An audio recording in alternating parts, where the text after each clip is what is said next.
Boa noite a todos. Mais uma noite de encontro com o professor Walter de Andrade, Projeto Iniciação. Boa noite. É com você, Gilberto. Olá, boa noite. Estamos ao vivo. Bem-vindo a todos para mais um Projeto Iniciação, hoje de número 96, aqui no Conexão. Boa noite, professor. Bem-vindo. Boa noite, meu irmão Gilberto Catira, meu irmão Carlos Nascimento, a todos os irmãos que estão presentes aqui no nosso encontro, Projeto Iniciação, que ocorre todo sábado, né? A partir das 20h40, e são todos bem-vindos. E vamos, então, começar, então, o nosso encontro de hoje, dizendo que esse encontro é destinado a dar a base filosófica, iniciática, para aqueles que pretendem seguir o caminho da iniciação. Né? A base são duas bases fundamentais. Os ensinamentos deixados por Helena Petrovna Blavatsky, através da teosofia, e os ensinamentos deixados pelo professor Henrique de Souza, fundador da Sociedade Brasileira de Biose. E, evidentemente, nós abordamos, quando necessário, os ensinamentos de todos os grandes instrutores da humanidade, através dos tempos e de todas as civilizações. Né? O objetivo é a síntese do conhecimento a fim de propiciar aos pretendentes ao caminho da iniciação informações e valores importantes para essa finalidade. Outra finalidade do encontro é propiciar a reflexão a respeito do momento evolutivo que a humanidade está agora passando, está vivenciando nesse início de século XXI. Então, sabemos que estamos no início da Era de Aquário. Né? É uma época muito específica para a transformação da Terra, o que está se dizendo hoje, atualmente, na internet, caminhamos para uma quinta dimensão. E, é claro, o nosso mestre indica o ano 3005, né, para o surgimento de uma nova civilização, né? Uma nova civilização surgindo. É claro que não devemos imaginar que vai ser daqui a 1000 anos. Não, o trabalho é já. O tempo não existe. A gente sabe que tempo, pela ciência iniciática das artes e pela ciência iniciática das idades, o tempo é zero. Então, o trabalho é agora. Né? É claro que vai dar resultados daqui a 1000 anos, mas o trabalho tem que ser feito agora, através da transformação interna, do projeto de iniciação, da transformação de todo o esquema de funcionamento da humanidade e, principalmente, estimulando o processo do autoconhecimento. Então, para que seja desenvolvido esse processo de autoconhecimento através do projeto de iniciação, é necessário que a pessoa se filie a uma escola iniciática. Isso é dito por todos os grandes mestres. Né? É necessário filiar-se a uma escola iniciática. Então, a pessoa escolhe a iniciática que mais lhe agradar. Mas nós, do nosso lado, nós convidamos a todos aqueles que queiram participar, iniciar o seu projeto de iniciação na Sociedade Brasileira de Biose. Então, como é que se faz? Está começando agora em todos os departamentos, e já começou nos, está começando agora, né, o grau peregrino, que é o início do ingresso de um aspirante à iniciação, justamente na eubiose. Como é que a pessoa faz para participar desse grau introdutório peregrino? É muito simples. É só entrar num site de busca na internet, qualquer site de busca, colocar assim, Sociedade Brasileira de Eubiose. Vai aparecer o site da eubiose e lá vai encontrar um botãozinho indicando onde estamos. Então, é só clicar no botãozinho, vai dar lá justamente o endereço de todos os departamentos existentes aqui no Brasil e no exterior. Lá tem nessa fonte de informação, existe o endereço dos departamentos, né? O site, o e-mail, o telefone, tudo. Então, é só entrar em contato com o departamento e programar o seu início na série Peregrino, né? O grau Peregrino. devemos dizer que esse primeiro grau é o primeiro grau de introdução na eubiose. Depois tem mais 4 graus, totalizando 5 graus. Finalizando esses 5 graus, o candidato à iniciação tem justamente a possibilidade de tornar-se membro efetivo da Sociedade Brasileira de Eubiose. Então, ele pode participar de palestras externas, internas, ritualísticas, todos os eventos imagináveis da eubiose, ele pode participar. E, mais do que nunca, ele tem a possibilidade, isso, e o direito, de ler as revelações deixadas pelo nosso querido mestre, professor Henrique Gilberto Souza, que são milhares e milhares de páginas escritas, né? Então, a pessoa pode ir lá e fazer seus estudos a respeito desse assunto iniciado de enorme importância. Então, aí estão as primeiras observações que nós temos que fazer e vamos continuar, então, o nosso estudo. Hoje nós vamos seguir aquele esquema, né? Na primeira parte, nós fazemos um estudo sobre diversos nomes, diversas conceituações da teosofia e da eubiose. Depois, na segunda parte, nós fazemos uma nova progressão, continuamos a progressão no estudo da antropogênese, e depois, na terceira parte, nós abrimos para que todos participem da reunião, dando as suas opiniões, fazendo perguntas ou expondo suas ideias, uma reunião de todos nós, né, em conjunto. Então, aqui está, então, vamos iniciar esse nosso processo de estudo, né? Muito bem. Então, vamos nos localizar.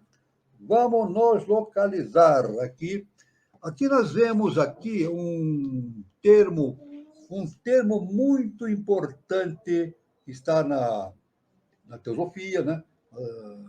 Na ciência iniciada das idades, né? De HPB, que é Prakritika Pralaya. O Pralaya que segue a idade de Brahma, quando tudo que existe se dissolve em sua essência primordial. É o Pralaya ou dissolução elemental. É o Pralaya, né? Então, ou Pratika Pralaya. Então, nós temos aí as noites e os dias de Brahma. A conjunção, a união entre as noites e os dias de Brahma é justamente o ponto Laya. Em Pralaya, evidentemente, os universos ficam não num estado de imobilidade, não, num estado de processamento de novas possibilidades, de novos processos evolutivos, que, evidentemente, depois de transposto o ponto Laya, se transforma nos dias e nas noites de Brahma. Esse aí, então, é o processo de entendimento. Como as coisas funcionam nesse processo cíclico de transformação das coisas no nosso universo, né? Então, é muito importante esse entendimento, né? Aí nós temos aqui a Prakriti Laya. Prakriti Laya vem do sânscrito. É a alma que não conseguiu alcançar a libertação e que fica unida à natureza, né? Em seus comentários aos aforismos do yoga, um determinado autor, citado por HPB, chamado Divivedi, designa com este nome aquele que está dissolvido na Prakriti e que não a superou, ou seja, aquele que está ligado ou aderido à matéria. Então, esse é o processo que nós vemos, inclusive, na formação dos Kamarupas, né? Quando a consciência se desliga da tríade superior, não é isso? Quando há esse distanciamento, então o processo que está lá no quaternário torna-se um processo, não é processo evolutivo, é de dissolução. O quaternário passa, estando na quarta dimensão, vai para a terceira dimensão, segunda dimensão, primeira dimensão, até zero dimensão. Aí volta, conforme a doutrina secreta nos afirma, a ciência iniciada das idades, volta para a Lua, é absorvida pela Lua. E o Deus que rege a Lua, então, ele faz a reciclagem de todas essas sobras evolutivas na Lua para produzir novos efeitos futuros, né? Aqui no Sistema Solar, no nosso universo, ou em outros universos dependendo do que a lei cósmica, universal, justa e perfeita decide. Né? Então, nós temos aqui justamente o estudo do termo, com mais profundidade, do termo pralaya. Vamos ver aqui com mais profundidade o termo pralaya. É um período de obscuridade ou repouso, planetário, cósmico ou universal, o oposto ao Manvantara. Então, tá aí. Então, se nós fizermos uma linha horizontal, um semicírculo na parte de cima e um semicírculo na parte de baixo. Esses dois semicírculos se comunicando na horizontal por um ponto chamado ponto Laya. Aquilo que está acima dessa horizontal chama-se Pralaya. O que está embaixo chama-se Manvantara. Então, o Pralaya é um estado não de inatividade, mas de formação de novas possibilidades futuras. E o Manvantara, justamente, é uma ação efetiva no mundo dos efeitos, não é isso? Onde aparecem os universos, os planetas, né? As galáxias e assim por diante, né? Dando sequência ao processo evolutivo que nós conhecemos através da ciência iniciática das idades. Né? Pralaya é o período de dissolução, sono ou repouso relativo ou total do universo, que sobrevém ao fim de um dia, de uma idade ou de uma vida de Brahma. Porém, esse termo não se aplica unicamente a cada noite de Brahma, ou seja, a dissolução do mundo que segue a cada Manvantara. Aplica-se também a cada obscuridade, a cada cataclismo que põe através do fogo ou da água, alternadamente, a cada raça-mãe. Cada raça-mãe, então, passa por um momento de pralaya também, um momento de dissolução. É geralmente um ponto de intercomunicação. Aquilo que ficou para trás, com aquilo que ficou para frente, um ponto de reflexão de todas as almas que não estão vivenciando para novas possibilidades futuras. Né? Agora, há muitos tipos de pralaya, porém, os principais são naimitika, ocasional ou acidental, causado pelos intervalos dos dias de Brahma, durante os quais Brahma, que é o próprio universo, dorme em sua noite. Esse pralaya é a destruição de todas as criaturas, de tudo que dorme em sua noite. Esse pralaya, né? Porém, não a destruição da substância, que permanece numa condição estacionária até que surja uma nova aurora ao terminar a noite.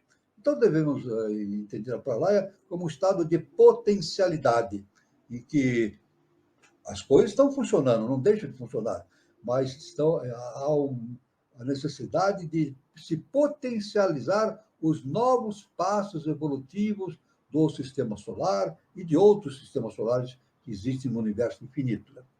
O segundo nome que se tem de pralaya, o segundo tipo, é o prakritika, ou elemental, que ocorre no fim da idade ou vida de Brahma, quando tudo que existe se dissolve no elemento primordial, para ser novamente modelado no fim daquela noite mais longa. Isso. Nesse tipo de pralaya, o retorno desse universo à sua natureza original é parcial e físico. Então, aí, esse é o tipo de pralaya também, é um tipo específico de pralaya, mas também dentro daquele conceito da potencialidade, né? A preparação de novas possibilidades evolutivas, aqui no sistema solar ou em outros sistemas solares pelo universo inteiro. Né? Depois, o terceiro tipo de pralaya, citado pela ciência iniciada das idades, é o ayantika, definitivo ou absoluto, que não se refere aos mundos ou ao universo, mas unicamente a algumas individualidades. Portanto, o pralaya individual ou nirvana, que depois de ter sido alcançado, não possibilita nenhuma outra existência futura de renascimento até depois do Mahapralaya. Veja só que interessante, né? Essa definição. Né? O pralaya individual é a identificação do encarnado com o incorpóreo, temporalmente ou até que chegue o Mahakalpa seguinte. No Bhagavata Purana, fala-se de um quarto tipo de pralaya, o Nitya, ou perpétuo, ou seja, a dissolução contínua, que é a mudança que se opera de modo imperceptível e incessante em tudo que há no universo, desde o globo até o átomo. Então, a gente vê que o pralaya está intimamente ligado com aquela noção do transformismo, né? Como Lavoisier. Lavoisier, então, ele fez aquela grande descoberta que a ciência atrela, liga à química, né? Nada se cria, nada se perde, tudo se transforma. Mas o que Lavoisier descobriu não foi uma lei da química, simplesmente, foi uma lei cósmica. Uma lei cósmica. E no futuro, a ciência acadêmica vai reconhecer isso e expandir seus conhecimentos no âmbito universal, né? O ocultismo admite também vários tipos de pralaya. Há o pralaya individual de cada globo. Cada globo tem um tipo de pralaya individual, passando a humanidade a vida para o próximo, havendo 7 pralayas menores em cada ronda. É o processo de passagem de um globo para outro, né? Havendo 7 pralayas menores em cada ronda. O pralaya planetário, quando foram completadas as 7 rondas. E depois, o pralaya solar, quando chega ao fim todo o sistema. E, finalmente, o pralaya universal, Maha ou Brahma Pralaya, ao término da idade de Brahma. Estes são os pralayas principais. Porém, há outros pralayas menores. Então, aqui, o conhecimento, a teoria nos diz que existem grandes pralayas e pequenos pralayas, né? Pralayas de civilizações, de humanidade, de globos, de sistemas solares e assim por diante. Existem grandes pralayas e pequenos pralayas, considerando a dimensão universal que está sendo tocada evolutivamente em um determinado momento, né? O Mahapralaya, vamos ver, Mahapralaya, Pralaya universal, ao final, é a morte do cosmos, a reabsorção do universo. É muito difícil a gente entender isso, né? A morte do cosmos, a reabsorção do universo. É extremamente difícil nós entendermos isso. Nele, todas as coisas se dissolvem em seu elemento único original, os próprios deuses, Brahma. Morrem e desaparecem durante essa longuíssima noite. A Prakriti e o Purusha, natureza e espírito, se dissolvem sem qualidades ou atributos no espírito supremo que é o todo. Então, evidentemente, é claro, a gente pode dizer que é o retorno de tudo aquilo para lá, é universal, é o retorno de tudo para o todo, para o eterno, né? Isso é o grande mistério do universo dito por Helena Blavatsky, né? A Helena Blavatsky deixou isso nos seus ensinamentos, que o grande mistério universal é justamente o entendimento dessa ligação entre o imanifestado e o manifestado. E aqui nós vemos, neste estudo, né, que num determinado momento há um grande pralaya, e esse pralaya é universal, em que tudo retorna ao todo, ao eterno, né? O espírito permanece no nirvana, ou seja, aquele para o qual não há dia nem noite. Este grande pralaya ocorre no fim de cada ideia e idade de Brahma. Todos os demais pralayas são menores, parciais, periódicos, e seguem os manuantras aos dias de Brahma, em sucessão regular, como a noite segue a cada dia de ser terrestre. Então, a gente vê que o universo ele tem uma programação infinita, né? Mas essa programação vai se projetando em cada nível. E em cada nível tem aquele momento de duração, de efetuação do processo evolutivo e um processo que podemos entender como descanso, mas é a potencialidade chamado pralaya. Então, esse entendimento é muito importante, né? Para a absorção do entendimento da ciência iniciática das idades, né? Assim é que, depois de cada dia de Brahma, vem um pralaya parcial, cuja duração é a mesma daquela do Manvantara. Ou, em outros termos, a duração da noite é igual àquela do dia de Brahma. Nesses pralayas menores, os mundos permanecem numa condição estacionária. Encontram-se num estado latente de inação ou passividade, como que adormecidos durante todo esse período, para novamente despertarem na aurora de um novo dia. Nós dizemos que estão para nós adormecidos, mas há uma ação de uma potencialidade ali para a concretização de novos ciclos evolutivos. Né? Nada no universo está parado, né? Nada dorme no universo. Né?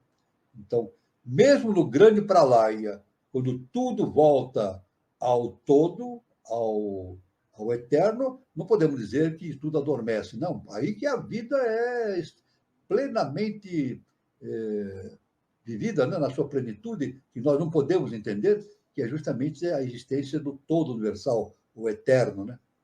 Durante a longa noite de descanso, ou sono do universo, chamado de pralaya universal, quando todas as existências estão dissolvidas, a mente universal permanece com uma possibilidade de ação mental ou como aquele pensamento absoluto abstrato, do qual a mente é a manifestação relativa concreta. Então, toda a ideação cósmica cessa, porque não existe nada nem ninguém para perceber seus efeitos. Brahma, a própria divindade, encontra-se em estado latente, como que dormindo. Os variados estados em que se encontra diferenciada a substância cósmica dissolvem-se no estado primordial de objetividade potencial abstrata. Veja assim, olha só que termo difícil de entender, né? Estado primordial da objetividade potencial abstrata. Então, na nossa forma de entendimento é adormecimento, mas na forma superior de entendimento é um estado de objetividade potencial, abstrata, é claro. Né? Nosso cosmos e toda a natureza extinguem-se para reaparecerem somente num plano mais perfeito depois de um longuíssimo período de repouso. Os inumeráveis globos desintegrados são novamente construídos a partir do antigo material e reaparecem transformados e aperfeiçoados para uma nova fase de vida. Então, tudo é reconstruído. Isso, conforme Lavoisier, né, descobriu, nada se perde, nada se cria, tudo se transforma. Veja só que importante. Né? Segundo o ocultismo, os pralayas cíclicos são apenas obscurações, estado de obscuridade. Mas a ciência iniciática coloca esse estado de obscuração entre parênteses, né? Para significar a natureza profunda desse entendimento que escapa a nossa possibilidade de entendimento pela nossa mente humana. E durante as quais a natureza, isso é, todas as coisas visíveis e invisíveis de um planeta em repouso, permanecem estacionárias. Então, isso aí é uma grande... Veja bem que isso é um conhecimento extraordinário, né? Justamente, isso era ensinado lá na Índia, na antiga Índia, né? Nos tempos remotos, né? No início, inclusive, da sub-raça ariana, né? Índia, né? Da existência das noites e dos dias de Brahma. Pralaya e Manvantara, justamente significando um estado de preparo de novas possibilidades futuras e uma passagem pelo ponto Laya e depois a manifestação em universos objetivos. Tudo isso significando esse processo universal, que para nós escapa totalmente ao entendimento. Para nós, para a mente humana, escapa totalmente ao entendimento. É necessário, para que esse entendimento comece a ser realizado, o processo justamente da iniciação. Quando o ser humano atinge o estado de adeptado, ele não vai entender tudo, mas ele vai ter um grande vislumbre universal de todo esse panorama cósmico, justamente desses processos cíclicos que ocorrem, né? Então, e depois uma coisa, ele também não vai ver para fora dele. Quando ele se torna um adepto, ele passa a ver o universo dentro dele mesmo, porque aí ele vai entender a natureza deífica de si próprio, né? O Deus está em nós somos Deus. E quando todos aqueles que se tornam adeptos passam a autocontemplar-se, contemplam tudo aquilo que existe por dentro dele mesmo, né? Então, aí é uma coisa muito importante esse conceito, né? De pralaya, né? É claro que, em poucas palavras, não é possível abordar todo esse tema aí, esse tema extenso, em poucas palavras, né? É preciso muito estudo, muita leitura e muita meditação para começar-se a ter um vislumbre desse mistério universal, né? Muito bem. Um outro termo aqui que nós queremos também evidenciar no nosso estudo é um nome que vem do sânscrito, chamado Pramana. Pramana. Então, vem do sânscrito. O que significa Pramana? Significa medida, limite, pausa, regra, regra de ação, modelo, exemplo, autoridade, prova, testemunho, evidência, certeza, instrumento ou meio de conhecimento. Então, isso aí chama-se Pramana, de acordo com o sânscrito, né, da antiga Índia. Os meios de conhecimento ou de se chegar à verdade, segundo a filosofia Satya Yoga, são três. Três princípios, três caminhos para o entendimento, né, desse conhecimento. Primeiro, a percepção direta através dos sentidos. Segundo, a inferência ou dedução. E terceiro, a autoridade, revelação ou experiência alheia. Então, são três caminhos que, lá na antiguidade, nos dão, né? São através de um ensinamento de uma determinada autoridade superior, né? Pela dedução desse processo todo, ou uma percepção direta através dos sentidos. Nós dizemos assim que o que está determinado no nosso processo iniciático é justamente o atingimento do adeptado, e isso inclui a percepção interna de todos esses fatos importantes para o entendimento do universo como um todo, né? Muito bem. Agora, aqui, vamos aqui ver um outro termo, vamos ver aqui uma outra... vamos ver aqui, vimos aqui Pramana, né? Pramana, vamos ver aqui, nós vimos Pramana. Agora nós vamos ver aqui um outro termo muito importante, que tem uma relação direta com a nossa vida, inclusive vida física, e o nosso Sol, que é justamente prana. Fala-se muito em prana, né? Em toda a ciência iniciática, em toda linha de conhecimento que se siga, né?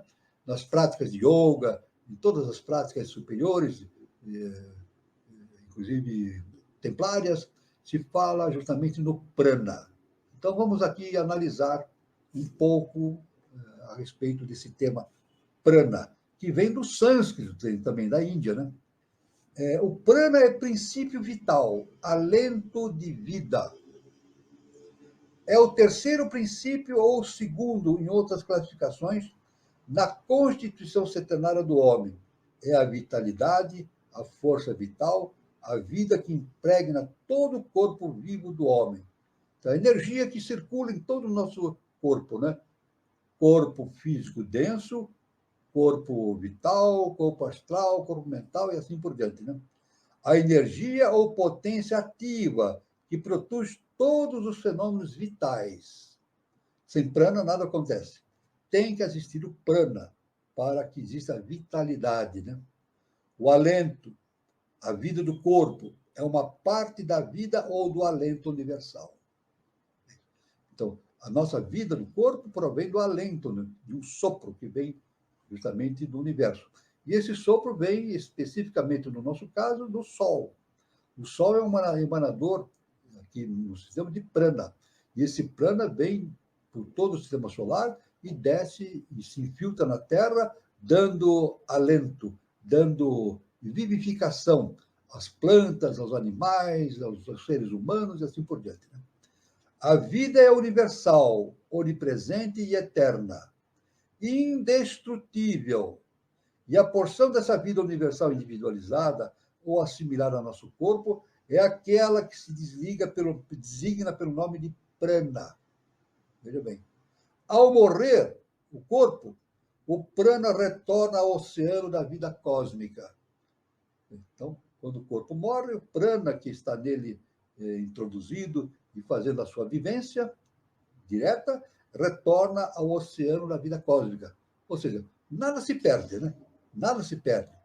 Tudo, o prana existe como alento da vida, mas uma vez inexistindo a vida, o prana retorna à sua fonte original, né?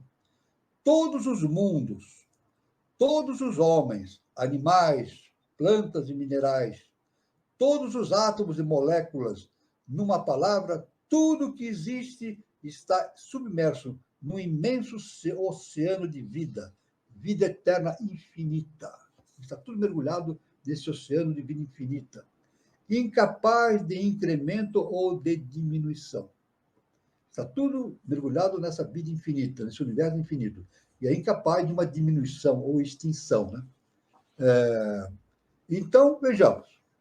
Cada ser, embora seja diminuto como uma molécula no universo, pode ser considerado como apropriando-se ou assimilando como vida própria algo dessa vida universal. Isso nós já repetimos muitas vezes, né? E quando Deus se manifesta, produz a diversidade, ele não se divide. Cada partícula do universo tem o próprio Deus dentro de si, o eterno, né? Pode ser um elétron, um próton, uma partícula subatômica, por menor que seja, né? Uma formiga, uma minhoca, um cachorro, um ser humano, tudo tem a divindade dentro dele, porque viemos da divindade, somos justamente a emanação dessa divindade, né? Então, mas a divindade não se divide, ela se mantém una. Então, somos todos um, né? Ora, então, imaginemos uma esponja viva, né, desdobrando-se na massa de água que a banha, envolve e impregna, preenchendo todos os seus poros e circulando por seu interior. Neste caso, podemos considerar, por um lado, o oceano que a circunda, mantendo-se fora dela, e por outra pequena parte do oceano que a esponja absorveu, dela se apropriando. Então, a gente pode dizer, é um exemplo muito interessante, uma esponja que a gente mergulha na água, né? A água, evidentemente, a esponja absorve essa água e fica nos seus poros, né? Mas se nós espremermos essa esponja, a água volta, retorna para fora da esponja novamente, né? É uma imagem bastante semelhante ao que acontece com o prana, com todas as existências que existem pelo universo, tanto minerais, vegetais, animais, etc. Né? É uma comparação bastante interessante feita essa, pelo HPB, né?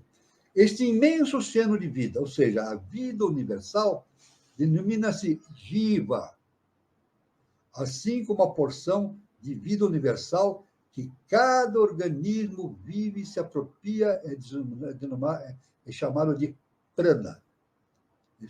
Os 7 princípios, se retirarmos a água da esponja, esta seca, e isso simboliza a morte em prana, apenas a morte de um ser privado de vida, né?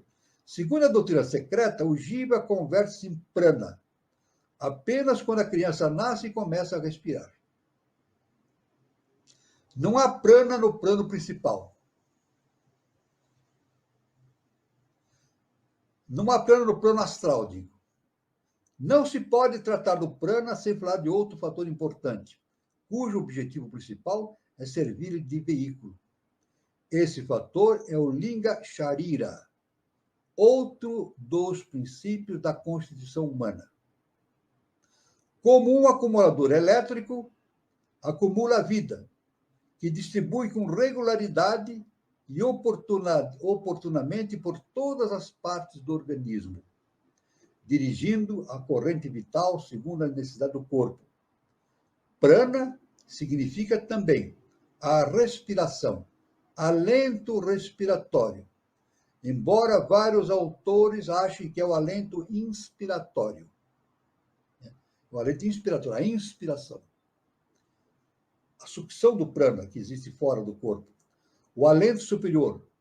A corrente oposta ao apana. Todas as manifestações vitais do corpo são denominadas pranas menores. Assim como a manifestação pulmonar é chamada de prana por excelência. Do mesmo modo, designa-se com o nome de prana a fase positiva da matéria, em contraposição ao rai, ou fase negativa. Então, a gente vê, o prana realmente pode fazer um estudo muito extenso a respeito de prana, né? Então, é muito importante esse conhecimento, né? Esse prana, né? Muito conhecimento, muito interessante, né? Muito bem. Agora nós vamos ver aqui, em relação ao prana, nós vamos ver aqui justamente o outro termo chamado pranayama. Derivado do prana, né? Prana, agora vamos ver ligado ao yama. Pranayama. Vem do sânscrito também, né? Uma palavra vinda do sânscrito. Significa, pranayama, hein? Domínio, restrição e regulação do alento na prática da yoga. O pranayama. Então, aí já entramos na casa da prática da yoga, né? O pranayama, né? Uma das yogas é o pranayama, né? É um dos exercícios preparatórios do yoga superior. Consta de 3 partes. Puraka, inspiração prolongada. Retendo em seguida, tanto quanto possível, ar no corpo. Segundo, rechaka, inspiração prolongada até deixar, tanto quanto possível, os pulmões vazios. E terceiro, kumbhaka, suspensão de ambos os movimentos respiratórios. Então, a gente vê, o pranayama é realmente uma prática respiratória, justamente para a absorção do prana. É por essa a importância do pranayama. O pranayama nos dá a vitalização, a possibilidade de vitalizar com prana todo o corpo de maneira adequada, né? Inclusive manutenção da saúde física, né? Então, a prática respiratória, o pranayama, é muito importante, então, no processo evolutivo do indivíduo, né? A ordem dessas 3 partes é variável. Alguns as expõem de maneira descrita. Outros começam pela expiração, seguida pela inspiração e retenção do alento. E outros, finalmente, enumeram esses 3 passos da seguinte maneira: inspiração, retenção do alento e expiração. Então, muitos dizem, são 3 fases, né? A inspiração, a retenção do alento, do ar retido no pulmão, e depois a expiração, né? A expulsão do ar dos pulmões. A prática mais comum é começar pela expiração, seguida da inspiração pela mesma narina e suspensão do alento, seguida da expiração pela outra narina, repetindo a inspiração por essa narina e assim sucessivamente. Então, aí é muito interessante, né? Eu só devo dizer que muitos dizem, ensinam o pranayama como inspirando pela esquerda, soltando pela direita, depois inspirando pela direita e soltando pela esquerda. Não, o nosso mestre diz que este processo do pranayama não é correto. O correto é sempre da esquerda para a direita, da narina esquerda para a narina direita. Porque a narina esquerda está ligada com a lua e a narina direita está ligada com o sol. Então, todo o processo de pranayama tem que ser inspira pela esquerda, solta pela direita.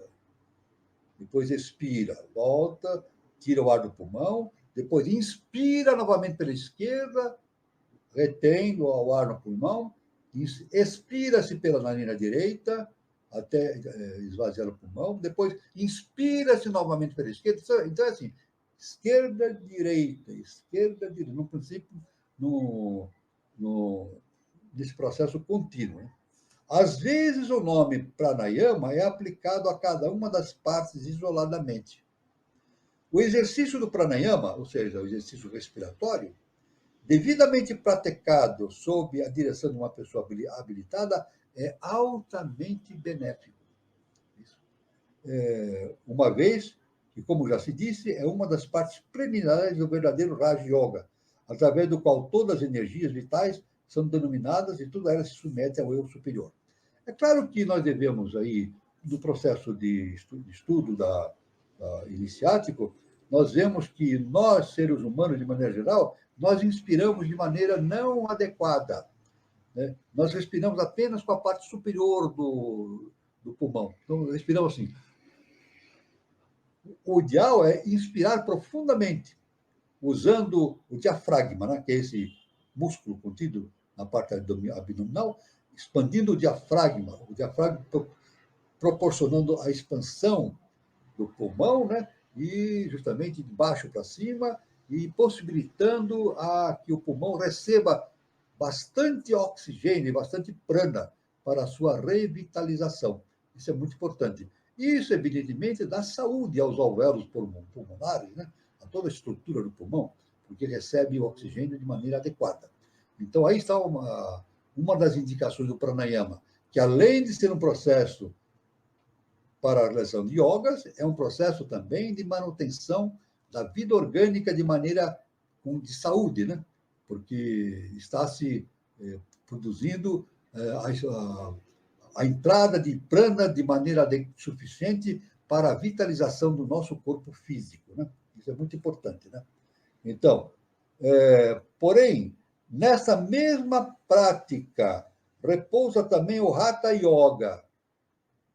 E em tal conceito, os mestres se opõem unanimemente a seu exercício pelas consequências funestas que costuma trazer tanto para a parte física quanto a parte moral do homem. Aí são detalhes que cada um no seu processo iniciático deve se aprofundar e tirar as suas próprias conclusões.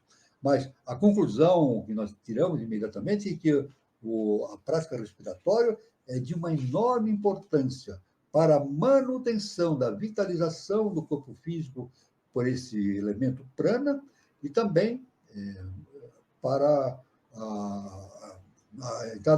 a respiração produz a oxigenação também perfeita dos pulmões, né? Oxigenação de todos os alvéolos pulmonares e dá um estado de saúde perfeito para os pulmões realizarem o seu processo fisiológico, né? Muito bem? Então, isso aí está aqui. O que nós queremos falar a respeito deste assunto de maneira específica. Vamos ver aqui um outro estudo aqui em seguida. Vamos ver aqui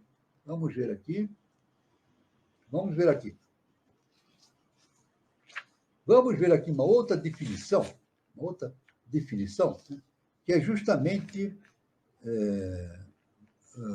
pela ciência iniciada das idades, né, que é o nome Pratyeka Buddha.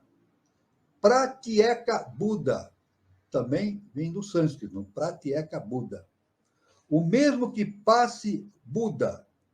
O Pratyeka Buddha é um grau que pertence exclusivamente à escola da Yogacarya. Contudo, é apenas um grau de autodesenvolvimento intelectual, porém sem verdadeira espiritualidade, conforme a doutrina secreta, a ciência inicial das idades, né? Seguindo exatamente o que diz a ciência inicial das idades, né?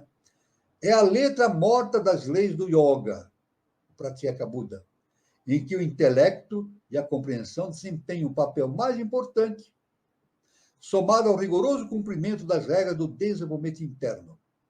É um dos 3 caminhos do nirvana, a consciência superior, e o mais inferior, no qual o yogi, sem mestre e sem salvar os demais, pela simples força de vontade e das técnicas práticas, chega a uma espécie de condição de Buda nominal, individualmente, sem fazer qualquer bem a ninguém, mas atuando de maneira egoísta, visando apenas sua própria salvação.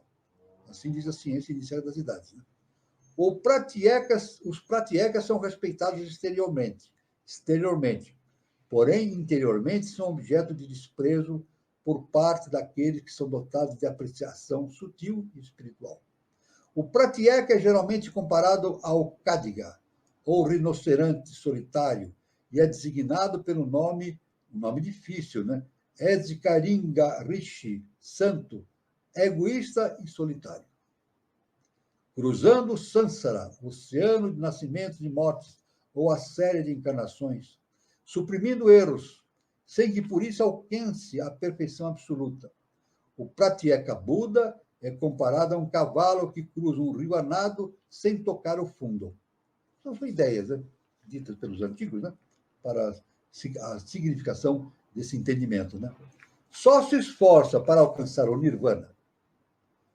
Só se esforça para alcançar o nirvana. Só o esforço realmente individual de cada um pode realizar essa projeção da consciência para o nirvana. Né? Bodhisattvas que lutam para conseguir a vestimenta dharmakaya depois de uma série de existências. Esse é o caminho para o nirvana. Inquietando-se muito pouco com o sofrimento da humanidade e pouco fazendo para ajudá-la, e atendendo unicamente à sua própria bem-aventurança, entram no nirvana e desaparecem de vista e do coração dos homens. No budismo do norte, pratyeka Buda, ou Buda egoísta, é esse nome de egoísmo espiritual. Essa é uma observação sobre o pratyeka Buda, de maneira bastante dura, né? Feito pela ciência inicial das idades. É natural que a pessoa se expanda. É difícil, né? Tudo são conhecimentos muito profundos, né? Mas é claro que todos nós deveremos saber isso em algum ponto da nossa evolução espiritual, né? Tanto pelo estudo externo, como pela observação interna da nossa própria consciência, através do autoconhecimento. Né? Então, aí está, isso é uma coisa muito importante. Né? Agora, nós vamos ver aqui, em seguida, um outro termo. Agora, não é um termo de sânscrito, é uma denominação que se dá aqui na nossa sociedade. Né? Então, vamos ver aqui, significando a pré-existência. A gente fala muito, né, nesse tema pré-existência, com vários significados. Né? Um significado físico denso, outro um significado espiritual. Mas vamos analisar aqui a pré-existência de acordo com a ciência iniciática das idades. Né? É um termo utilizado para indicar que vivemos antes da vida presente. Então, esse termo pré-existência indica, é claro, a reencarnação. Nós vivemos essa vida, mas vivemos vidas anteriores, através de outras encarnações. Equivale à reencarnação no passado. Essa ideia é objeto de brincadeiras por parte de alguns, é rechachada por outros e qualificada de absurda e irracional por outros mais, inclusive pela ciência acadêmica. Né? A ciência acadêmica ainda não aceita a possibilidade da reencarnação. No futuro, a ciência acadêmica vai atingir esse conhecimento de que a reencarnação é um fato absolutamente certo e justo e existente no universo. Né? Contudo, é a crença mais antiga e mais universalmente admitida desde a antiguidade imemorial. E se essa crença era universalmente aceita pelas inteligências filosóficas mais sutis do mundo pré-cristão, certamente não é sem propósito que alguns dos nossos intelectuais modernos também nela creem, ou pelo menos concedam a tal doutrina o benefício da dúvida. É isso? O benefício da dúvida. Será que existe? Será que não existe? Pelo menos isso, né? Já é um grande passo. Se a pessoa diz que não existe, aí realmente está encerrada a questão, né? Agora, se ela fica na dúvida, existe ou não existe, o caminho está aberto, né? O caminho da incerteza, mas o caminho da possibilidade do entendimento deste conceito futuramente, né? A própria Bíblia, veja, a própria Bíblia, a ela alude mais uma vez como quando São João Batista é considerado como reencarnação de Elias. Né? São João Batista, no Evangelho, é considerado como reencarnação de Elias.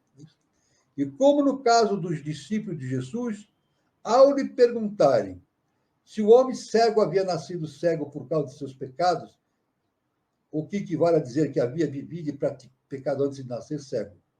Como diz muito acertadamente um autor, citado por Blavatsky, Balwick, era obra do progresso espiritual e de disciplina da alma. O Siddhartha sensual voltava mendigo, o soberbo opressor escravo, a egoísta mulher da casa uma costureira. Uma volta da roda ocasionava o desenvolvimento de uma inteligência e sentimentos descuidados e descorrompidos. E daí a popularidade da reencarnação em todos os países, em todos os tempos. Então, a reencarnação, na verdade, a reencarnação nada mais é do que a ação da lei do karma. É isso? Então, para que a gente aceite a reencarnação, é absolutamente necessário o entendimento e a aceitação da lei do karma. Como nosso professor, nosso querido professor, o mestre, professor Henrique José de Souza, ele nos ensinou, nada acontece por acaso. Tudo tem algo específico, uma origem, uma causa. Né? Então, a causa dos renascimentos é justamente fundamentado na lei do karma. Né? Deste modo, a expurgação do mal se efetuava de modo gradual, porém seguro. Isso? Verdadeiramente, uma obra má segue o homem passando por 100.000 transmigrações. Todas as almas têm um veículo sutil, imagem do corpo que conduz a alma passiva de uma mansão material para outra, diz Kapila, um estudioso Kapila. Assim como Besnag, um autor citado por Blavatsky, diz falando dos judeus, por esta segunda morte não se entende o inferno, mas aquilo que ocorre quando a alma anima pela segunda vez um corpo. Então, aí está. É claro que nas ideias anteriores, através dos tempos, né, sempre se teve essa ideia da existência do inferno. Né? Então, inclusive, pode-se até ter uma ideia de que Deus... muitos têm a ideia de que quem não aceita Deus ou não acredita em Deus, ou não segue Deus, está condenado ao inferno. Não é verdade isso. Não é verdade. Né? A gente deve entender que Deus, o Eterno, é misericordioso. É isso? Então, a lei máxima do universo é o amor e o perdão. Ninguém que não entenda isso vai para o inferno.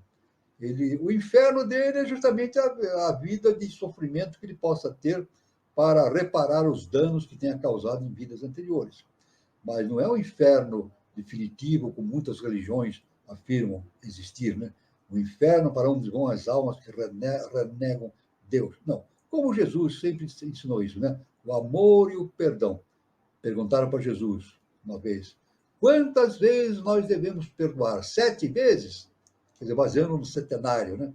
Então, Jesus disse, não, tem que ser 70 vezes 7. 70 vezes 7 é uma maneira simbólica de dizer sempre. 70 vezes 7. A gente não vai fazer, não é perdoar 70 vezes 7, é perdoar sempre, né? O que Jesus ensinava. Né? Então, diz assim, Heródoto diz que os egípcios, Heródoto, um grande pensador, diz que os egípcios foram os primeiros a falar dessa doutrina da reencarnação, segundo a qual a alma do homem é imortal. Depois da destruição do corpo, entra em um ser novamente nascido. Os egípcios já sabiam disso, eles pregavam essa ideia, né? Isso aí não vem propriamente do Egito, isso aí vem já dos Atlantes, né?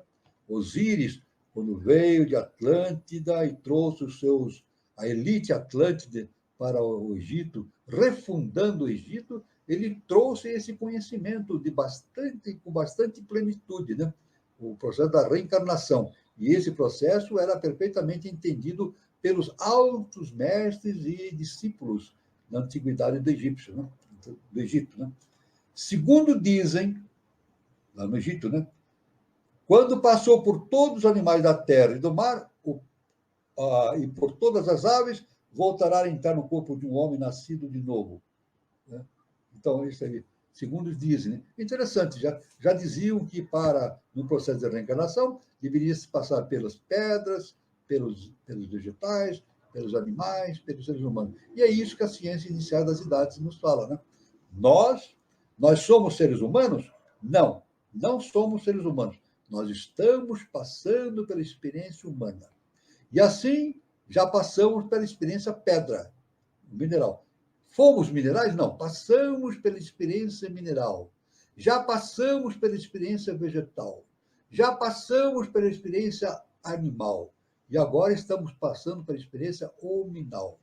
E qual é o outro caminho do ser humano? É a experiência super-humana, tornando-se um adepto. Então, ele não vai tornar-se um ser super-humano, ele vai começar a passar pela experiência super-humana, entendendo coisas que estão além do entendimento da mente humana. Então, isso é muito importante, esse entendimento do adeptado. Isto é a pré-existência. Estou denominando de maneira simples, objetiva, a questão da pré-existência. Devéria, um autor citado por Blavatsky, demonstrou que os livros funerários dos egípcios dizem claramente: a ressurreição era, na realidade, apenas uma renovação que conduzia a uma nova infância e uma nova juventude. Então, isso aí, a gente vê esse estudo muito importante, né, através da pré-existência, que tem um sentido milenar de entendimento, né? Milenar de entendimento. Né? Bom, eu vou aqui. Hoje eu não vou continuar com a antropogênese, porque já estamos com o horário já bem avançado. Né? Então, eu vou passar para o nosso irmão Carlos, para que a gente siga a segunda fase. A antropogênese nós continuamos na próxima encontro, né? Porque hoje, senão, fica muito dilatado o nosso horário. Então, passo a palavra para o nosso irmão Carlos para a gente conversar a respeito desses assuntos que foram abordados. É muito interessante, professor, desde os períodos, né, de tempo, Laia para Laia, e todo esse processo evolutivo, né, é gratificante a gente se sentir fazendo parte de tudo isso, né, professor? Exatamente. E com relação ao pranayama, professor, tem algum momento da nossa vida que a gente tem essa respiração perfeita? Será que a criança, quando nasce, ela consegue obter esse processo, professor? Essa é uma pergunta muito interessante, viu, Carlos Nascimento? A gente vê que, na maioria das pessoas, a respiração não é adequada. Não. As pessoas respiram assim superficialmente, né? Isso aí, em medicina, ocasiona aquilo que se denomina hipoventilação pulmonar. Hipoventilação pulmonar. Quer dizer, o pulmão recebe pouco oxigênio. Isso considerando a parte do oxigênio, não do prana, né? Só do oxigênio. Então, é claro que se a pessoa não consegue... E é claro que esse problema da respiração também está relacionado com os problemas emocionais, né? Tanto que é evidente, quando a gente entra em estresse, num estado de perigo, o que acontece com a gente? O batimento cardíaco aumenta, a respiração aumenta, a gente começa a ofegar, né? Justamente voltamos, a nossa vida precisa de mais oxigênio, de mais prana. Então, os batimentos cardíacos aumentam, a respiração torna-se acelerada, justamente não é consciente isso, é inconsciente. O organismo prepara o ser para se defender de situações incômodas e desastrosas diante de determinados perigos. Né? Mas a hipoventilação pulmonar ocorre no ser humano. Agora, se a pessoa não consegue fazer a ventilação normal durante o dia, por vários motivos, aí só um médico pode determinar aí os motivos que ocasionam isso, mas se ela fizer periodicamente o pranayama, a respiração, ela está contrabalançando esses efeitos adversos emocionais, né, que sobre ela agem, né? Então, isso aí, na ciência iniciada das idades, né, é indicado a realização do pranayama por motivos óbvios, né, de retenção, absorção de prana, que vem do sol, e absorção também do oxigênio para a oxigenação perfeita do organismo. A gente sabe que o oxigênio ele vem para o pulmão, além disso, ele oxigena as hemácias, né? Os glóbulos sanguíneos, e esses glóbulos sanguíneos vão distribuir por todo o corpo e oxigenam as células. Oxigena as células, todas as células precisam de oxigênio. Então, quanto mais oxigênio tiver, dentro de um limite, né, determinado, saudável, é importante. Se a pessoa não consegue respirar adequadamente durante o dia, e isso a maioria das pessoas, acontece com a maioria das pessoas, o pranayama é algo muito importante para que se obtenha um resultado positivo de saúde nesse sentido. Muito bom, professor Gilberto. Você tem alguma colocação para fazer? Não, ainda não. Só deixar o recado rapidinho para o pessoal. Ó, tem bastante gente aqui perguntando, hein? Já aproveitando que tem bastante gente no chat, não deixe de dar aí a curtida, né, no vídeo, dar o like. Nos ajuda aqui na qualificação do canal aí na plataforma. Caso seja a sua primeira vez, o pessoal que está assistindo aí, se inscreva no canal e manda para o amigo aí, para alguém conhecido, alguma pessoa que gosta, né, principalmente desse tipo de assunto, e ativa aí o sininho para receber a notificação das nossas próximas atividades. Certo? É isso, Carlos. Professor, dando continuidade nesse assunto de respirar,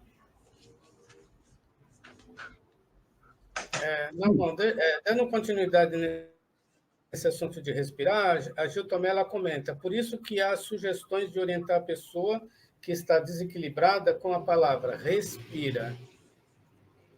E ao mesmo tempo, a Cíntia pergunta, professor, quanto tempo é necessário para realizarmos, para que façamos o pranayama? Eu vou dizer de uma maneira bastante objetiva. A pessoa deve realizar o pranayama de maneira cômoda. A pessoa não vai, por exemplo, ficar 1 hora fazendo o pranayama, né? De maneira exagerada. Ou meia hora. É muita coisa. Né? Nem 15 minutos. Muita coisa. Então, o ideal é a pessoa fazer durante algum tempo. 1 minuto, 2 minutos, 3 minutos, né? No máximo, né? A cada instante.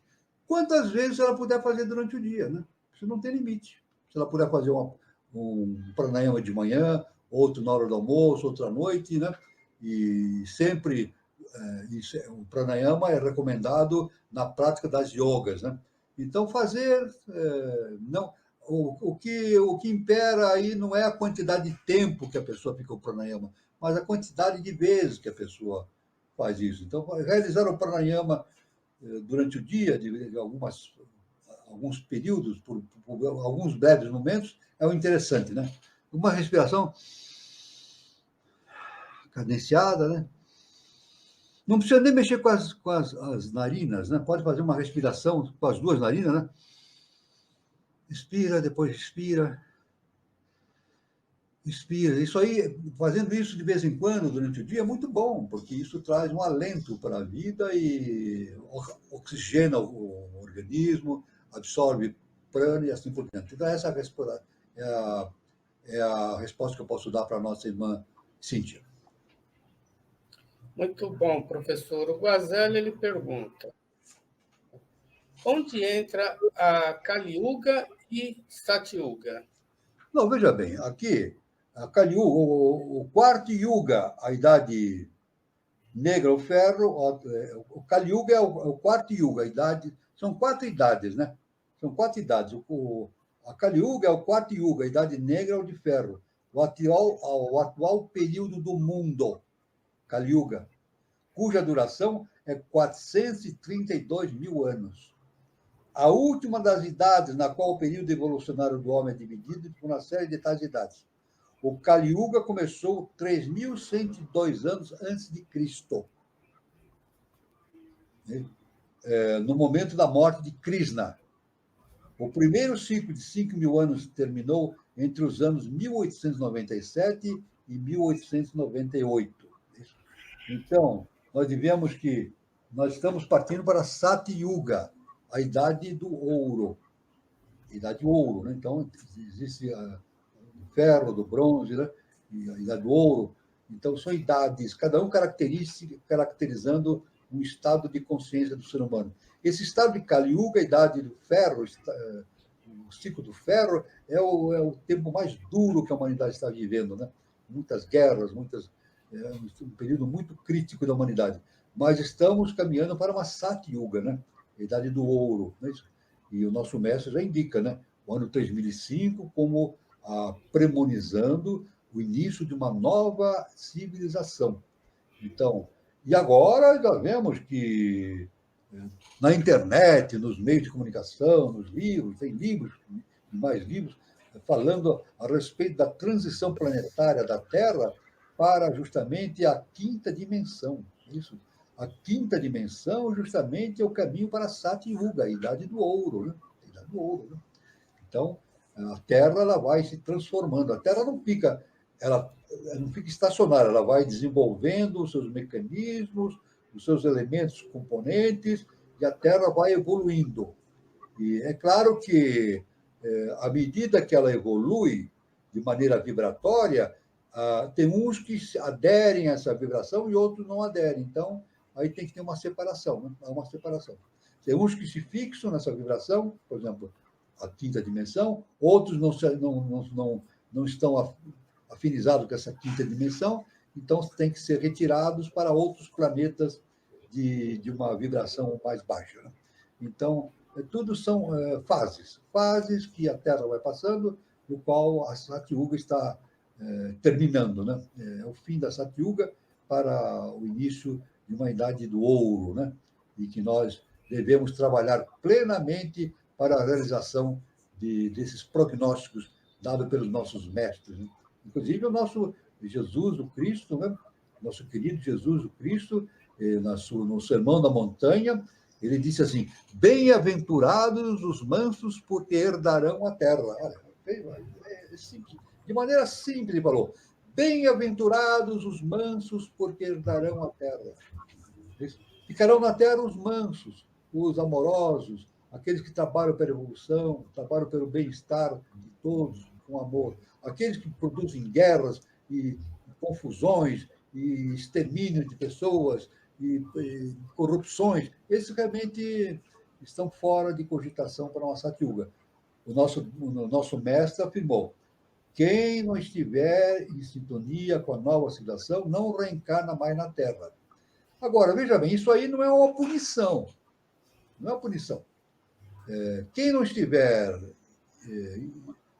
adequado a uma quinta dimensão, ele está sendo levado para outros planetas mais primitivos do que a Terra, não como punição, mas como uma oportunidade de redenção do seu processo kármico. Porque Deus é misericordioso. Não é uma punição, é uma oportunidade para ele fazer o seu processo evolutivo.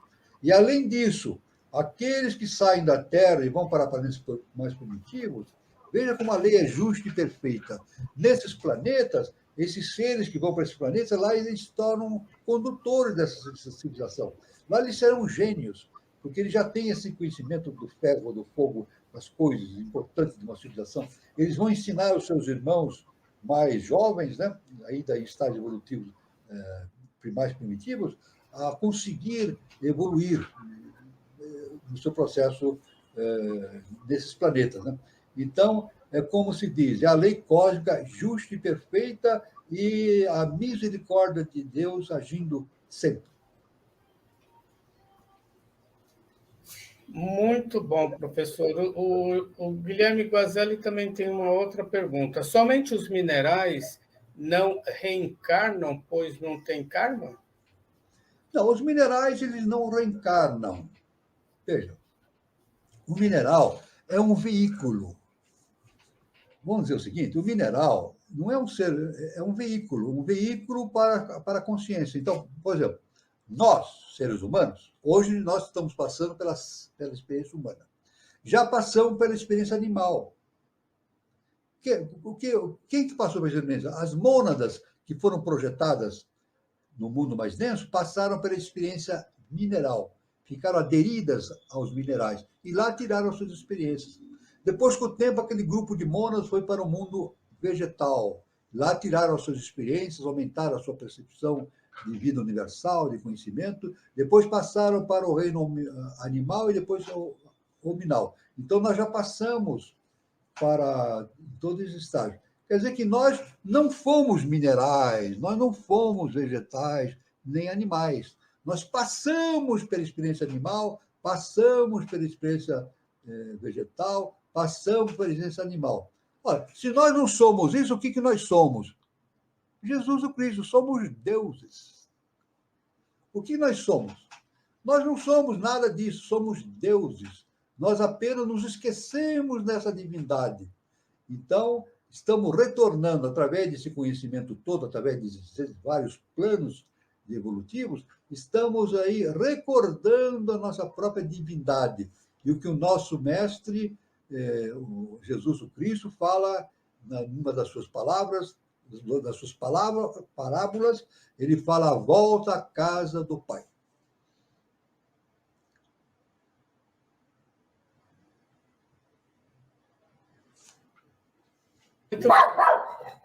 Muito bom, professores. Você tem alguma pergunta, Gilberto?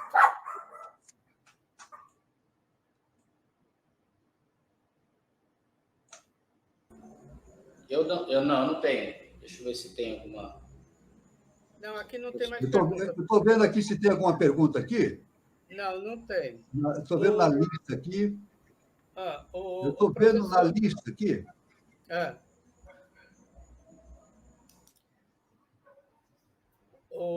Professor, agora me ocorreu algo assim interessante que eu queria comentar com o senhor. O interessante, professor, do pranayama, é que a gente absorve prana, que vem do sol, né? Exatamente. Do sol provém três... Isso, pode falar. Do sol provém 3 energias, do qual o prana é uma delas, né? O prana é uma delas. Então, a gente também se alimenta de algo que está além da Terra, né? Está além da Terra, tudo. Porque a gente se alimenta de tudo que tem na Terra, né? No tempo do rock, lá do rock, tinha o rock, na década de 60, existia um grupo que fez uma música, né? Hoje é citado pelos entendidos, está muito distante do nosso dia, né? Mas eles tinham uma letra que eles chamavam, eles diziam que nós somos poeira das estrelas. Essa música do rock daquela época, né? Então, eles chamavam que nós somos poeira das estrelas. E é verdade, nós somos... de onde nós viemos? Tudo vem do Sol. Do Sol. Tudo que nós somos provém do Sol. É a fonte central de irradiação de energia, né? Não só de prana, mas de Forrati e Kundalini. São 3 energias principais que vêm do Sol. Forrati, prana e Kundalini. É isso. Tudo isso contribui para o nosso desenvolvimento. O prana, exatamente, entra no nosso corpo e faz a energização do nosso corpo, né? E produz uma série de fenômenos e ações específicas da nossa autonomia biológica, né? E Kundalini também, Forrati também, tem sua ação energética importante. Então, tudo vem do Sol. Aliás, o Sol, conforme a HPB nos informa, o Sol é o nosso universo. Ela diz isso nos seus escritos. Quando ela diz o nosso universo, ela se refere ao sistema solar. E entender o sistema solar já é muito difícil. Imagina entender o universo. O universo é uma coisa infinita. Mas nós entendemos que o ponto central de emanação de energia para a Terra e para todos os planetas do nosso sistema solar é o Sol. É ele que origina todas essas energias. Essas energias vão até o limite do sistema solar, depois retornam para o Sol. E o retorno dessa energia, caindo sobre o Sol novamente, há uma revigoração dessa energia, causa as manchas solares. Isso ocorre de 11 em 11 anos. Né? De 11 em 11 anos ocorre uma exacerbação, um aumento das manchas solares. Né? Inclusive, a gente sabe que os físicos sabem que o aumento dessas manchas solares provocam irradiações eletromagnéticas que interferem nas comunicações, nos veículos de comunicação. Então, é muito importante. Né? E é claro que interfere também na nossa vida orgânica, indiscutivelmente, tem uma influência muito grande. Então, tudo isso provém do Sol, que é o centro do nosso sistema evolutivo. Isso, o nosso universo, o Sol. Não, esse movimento, professor, é algo assim muito interessante, né? Esse movimento que vem do Sol e volta, e tudo que a gente tem aqui na Terra, professor, tudo que a gente precisa para se alimentar, também está se alimentando do Sol, também precisa do Sol, né? Esse processo é muito interessante. É tudo, tudo. Aliás, veja bem, não só os seres humanos, mas também as plantas, né? As plantas, As plantas, os mares. Né? É dito, e a gente sabe na ciência inicial das idades, que eu não estou dizendo que todas as pessoas veem, né? Mas quando a pessoa está, por exemplo, na praia, com o céu azul, tem pessoas que veem centelhas brilhando assim, no céu azul. Então, aí são projeções de prana, vagando pela atmosfera. Né? Então, prana ele se espalha por toda a extensão terrestre, né? Pela água, pelos oceanos, pelos mares, nos vegetais, animais, dando vitalidade para tudo, para todo esse funcionamento do nosso planeta. Né? Então, essa é a importância do estudo desse grande astro chamado Sol. A gente vê muito isso no deserto. Então, aquelas coisas que a gente vê na areia, no deserto, é tudo prana. Tem pessoas sensíveis que veem cintilações no céu. Cintilações, Brilhantes assim. Então, as pessoas não sabem explicar por quê, mas a ciência iniciática diz que determinadas pessoas têm essa percepção de ver o prana cintilando no céu. Né? E o prana circula por todos os pontos, né? Está em tudo. O prana está em tudo, né? Está em tudo. Faz parte do processo evolutivo nosso, né? Está em tudo. Né? Isso. Eu vou passar uns recados, mas eu vi que já tem uma pergunta aqui do Guazelli, professor. Sim. O recado que eu quero passar é sobre a nossa próxima roda de conversa. Terça-feira agora, a nossa próxima roda de conversa, dia 12 de março de 2024, no mesmo horário, às 20h40, a nossa roda de conversa terá como tema Ano Novo Astrológico. E quem vai ministrar essa palestra é o nosso querido Gilberto Catira, né, astrólogo. Ele hoje reside em Vila Rica, Mato Grosso. E os mediadores serão Eduardo Nunes e Daniela Troncoso. O Gilberto Catira ele vai falar tudo sobre as estações do ano, o regente de 2024, calendário, o ingresso do Sol no primeiro signo dos zodíacos e as tendências astrológicas do ano para o Brasil e para o mundo.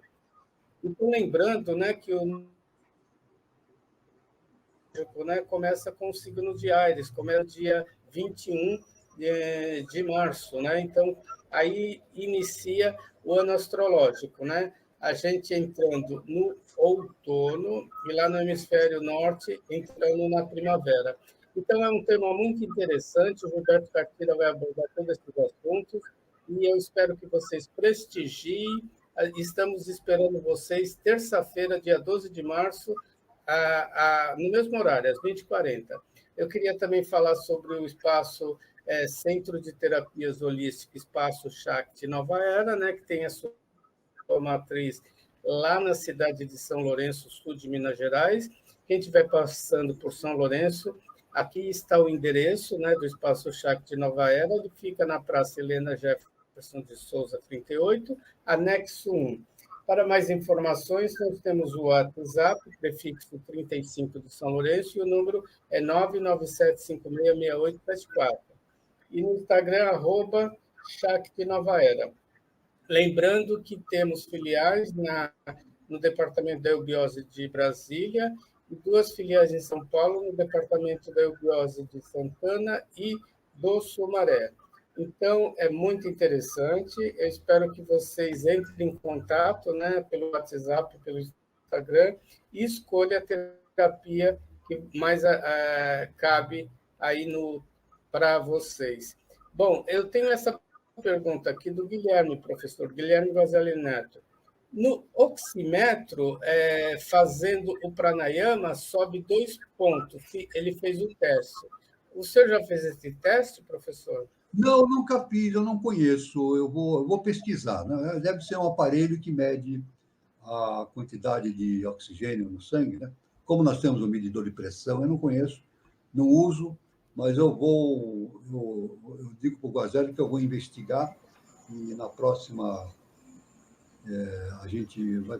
É claro que realmente é interessante, agora estava me passando na cabeça que o ser humano, mesmo não conhecendo o pranayama, desconhecendo essas coisas, a interferência do oxigênio, no nosso linguajar diário, a gente faz isso, né? A gente comenta esse fato. Né? Por exemplo, se eu estiver contando que eu tive uma experiência muito difícil, né? E eu falo assim, eu estava naquela situação difícil, aí eu respirei fundo e fui, né? A gente fala assim, né? A maneira que a gente fala, eu respirei fundo e fui resolver o problema, e entrei em ação. A gente sabe disso, viu? Intuitivamente, a gente sabe que a respiração tem uma importante ação nessa questão do organismo, né? Tanto que, em momentos de aflição, momentos de perigo, a nossa respiração se acelera, né?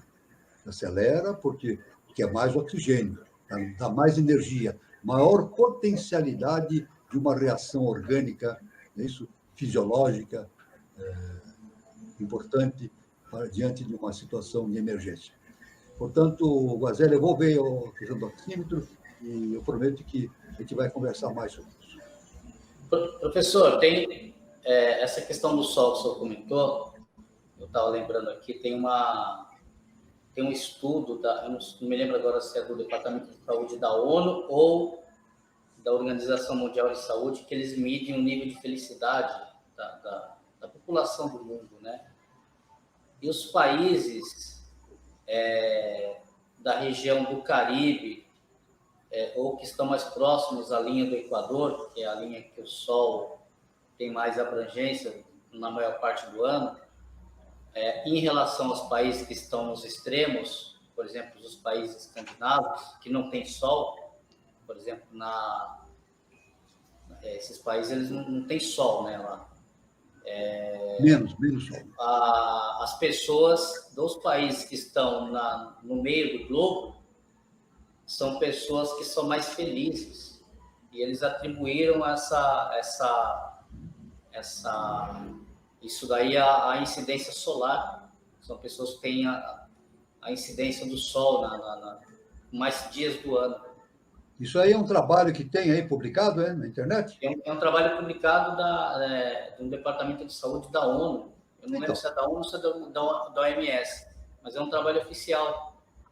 E eles medem eles atribuem essa condição da pessoa estar mais feliz por conta da incidência que ela tem a exposição ao sol. É um estudo interessante que vale a pena uma investigação mais profunda. Né? Interessante, eu só estava dando essa explicação, o Sol é anterior, eu me lembrei desse estudo. Muito interessante isso, muito interessante. Mas se a gente for observar, o comportamento das pessoas num dia de sol é muito mais alegre do que num dia de frio e chuva, né? É claro, claro. No dia de sol, as pessoas estão mais expansivas, né? Estão mais alegres, mais sorridentes. Isso é verdade. No dia de chuva, muito frio, a pessoa fica fechada, né? Então, isso aí é evidente. Né? O sol tem essa potencialidade de dar energia, né? Para a nossa vida física. Né? Isso é uma relação que existe, essa relação existe, profunda, né? Existe uma relação profunda entre o sol e o comportamento orgânico do indivíduo. E como o Gilberto Catira falou sobre os extremos da Terra, né? Só nos extremos da Terra que a gente consegue enxergar a aurora boreal, professor? Só. São fenômenos, né? Fenômenos aí que ocorrem, né? Aí são fenômenos que ocorrem, a aurora boreal, né? Nos polos, né? Somente nos polos que se observa isso. Né? É claro que isso aí também depende da... Aí precisaria fazer um estudo mais extenso sobre esse assunto, é um assunto complicado, né? Física, né? Precisaria um estudo mais extenso, mas é claro que está ligado com a emanação das radiações solares, evidentemente. O Guazelli colocou, os ingleses comemoram o verão quando dura 8 horas. Então, tá bem? Isso aí é uma coisa importante, né? Isso é uma coisa importante. Os ingleses comemoram, né? A presença do Sol é muito importante, né? No desenvolvimento, no comportamento humano, né? Isso sem dúvida nenhuma. Sem dúvida nenhuma. Olha, pessoal, foi muito bom o papo hoje, né, professor? Muita informação. O pessoal está agradecendo, viu, professor, pelas explanações. Que bom, que bom, que bom. Eu queria também poder agradecer todos que participaram do programa de hoje, né, que compartilharam com a gente esse encontro aqui com o professor Walter de Andrade. Desejando a todos um bom final de sábado, um bom domingo e até terça-feira e até o nosso próximo encontro. Boa noite. É com você, Gilberto. Isso aí, pessoal. Boa noite a todos. Bom finalzinho de sábado para todo mundo. Um bom domingo, um bom fim de semana. Espero todos aqui na terça-feira. Bem interessante. Nós temos aí o início do ano, né? Além de tudo aí que o Carlos já colocou, não foi falado, mas eu ainda vou acrescentar, se der tempo, né? Que é bastante informação. Nós vamos falar ainda sobre o mapa do Brasil. Eu quero trocar uma ideia com vocês aqui sobre o mapa do Brasil para o ano agora de 2024, junto com todas essas outras informações aí que já foi anunciado. Então, a gente espera vocês aqui na próxima terça. Boa noite, professor. Boa noite a todos. Estaremos aí terça-feira, todos reunidos para aprendermos a astrologia e todos esses assuntos com o nosso irmão Gilberto Catira. E muito obrigado ao nosso irmão Gilberto Catira, Carlos Nascimento. Muito obrigado a todos os irmãos que estiveram aqui. Foi uma honra e uma felicidade muito grande. E luz, paz e amor para todos. E fiquem todos com Deus.